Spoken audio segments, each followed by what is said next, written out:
Hello hello সবাইকে। আমরা না আমি আর আমার বোনও না গেছিলাম একটা বার্থডে পার্টিতে। তো ওখানে যাওয়ার পর না আমরাই সবচেয়ে সিম্পল ছিলাম, আর সবাই একটু সুন্দরভাবে সেজেটে আসছিলো। যাই হোক, তো যাওয়ার পর না ওই যে এটা হচ্ছে বার্থডে বয়, আর ওকে সবাই আশীর্বাদ করছিল। আমি তোমাদের কাছে দেখাবো কি জানো, মানে ওখানের মেনুতে কী কী ছিল, অনেক আইটেম ছিল, তো তোমাদেরকে সব কিছু দেখাবো। এখানে আশীর্বাদ করে কেক টেক কাটা হয়ে গেছে। দেন আমরা উপরে যাচ্ছিলাম ডিনারটা করার জন্য। তো রাত্রে যেহেতু পার্টিটা ছিল, তো এখানে বসে পড়লাম খাওয়ার জন্য। ফার্স্ট ব্যাচে আমরা বসে গেছি। ফার্স্টেই ছিল আমাদের এখানে fried rice, veg fried rice আর কি, তারপরে কেক, তারপর চানার ডাল, এটা ছিল কারি পাতার বড়া।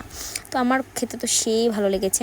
পাঁপড় ছিল, স্যালাড ছিল, তারপর দিয়েছিল পনির ক্যাপসিকাম দিয়ে কিছু একটা গ্রেভি টাইপ, তো খুব টেস্টি ছিল। তারপর দিয়েছিল মাছ, তারপরে ছিল চিকেন, অ্যান্ড লাস্টে ছিল আইসক্রিম। খেতে তো সেই লেগেছে, আর বোনও ওখানেও খাচ্ছে। আমাদের খাওয়া হয়নি, মানুষ চলে আসছে আরও। তো আজকের জন্য এতটুকু, কী ভাই।